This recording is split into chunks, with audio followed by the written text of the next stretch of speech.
22 سالہ آمنہ اور اس کے 60 سالہ والد عمران عارف کو موت کی نیند سلانے والی کون ہے؟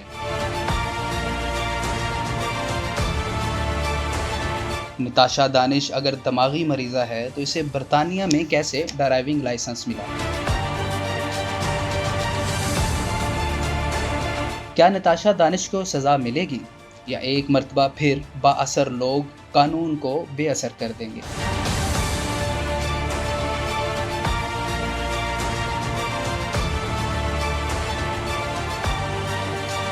غریب کے قانون کی قیمت اس دفعہ کیا ہوگی؟ مظلوم کے لیے انصاف کی راہ میں رکاوٹ کون؟ تمام تر تفصیلات جانیے WM نیوز کی اس رپورٹ میں۔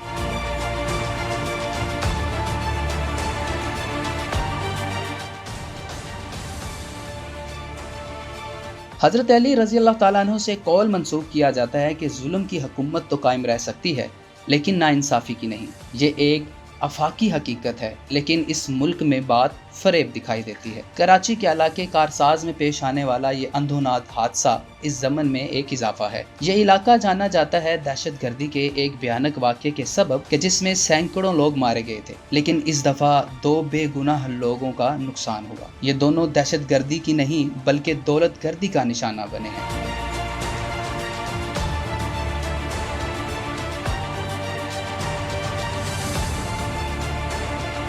MBA کی طالبہ آمنہ اور اس کے والد عمران عارف کو موت کے گھاٹ میں اتار دیا گیا۔ آمنہ اور ان کے والد دونوں ہی اپنے گھر کے اخراجات کو پورا کیا کرتے تھے۔ آمنہ پرائیویٹ ادارے میں ملازمت کرتی تھی اور ان کا والد پاپڑ سپلائی کرتا تھا۔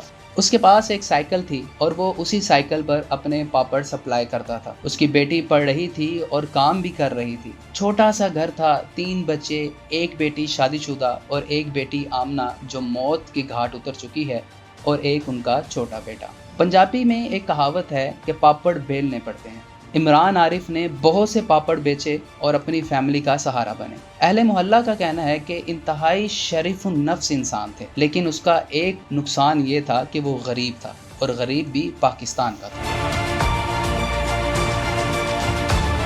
19 اگست کو آمنہ کال کرتی ہے کہ بابا چھٹی کا وقت ہو گیا، مجھے بھی ساتھ لے جائیں۔ راستے میں آتے ہیں کہ ایک دولت کے نشے میں چور تیز رفتار لینڈ کروزر نے انہیں کچل ڈالا۔ ڈرائیونگ سیٹ پر بیٹھی امیر زادی نے بھاگنے کی کوشش کی اور فرار کی کوشش کے دوران مزید 3 راہگیروں کو روند ڈالا۔ ڈرائیونگ سیٹ پر بیٹھی اس قاتل امیر زادی کو خراش تک نہیں آئی۔ اس کا تعلق کراچی کے ایک انتہائی کاروباری اور بااثر خاندان سے ہے۔ وہ گل احمد انرجی لمیٹڈ کے چیئرمین دانش اقبال کی اہلیہ نتاشا دانش ہیں۔ حادثے کے وقت چند مشتعل افراد نے انہیں موقع پر جلانے کی بھی کوشش کی۔ ملزمہ پولیس کی تحلیل میں آئی اور پھر قانون حرکت میں آ گیا۔ وہ قانون جو اندھا ہے، دولت کی نظر سے جس کی آنکھیں چندھیا جاتی ہیں۔ اس کیس میں بھی قانون کا برتاؤ ماضی سے مختلف نہ تھا۔ پولیس نے ملزمہ کا طبی معائنہ کروا لیا اور ڈاکٹرز نے صاف لکھ دیا کہ محترمہ نشے میں تو نہیں تھی۔ شہر قائد کی پولیس ملزمہ کو فوری طور پر نفسیاتی معائنہ کے لیے لے گئی اور نفسیات کے ایک ماہر ڈاکٹر نے ملزمہ کو ابتدائی عارضے میں نفسیاتی مریضہ قرار دے دیا اور اسپتال میں اپنے زیر نگرانی بھی رکھ لیا۔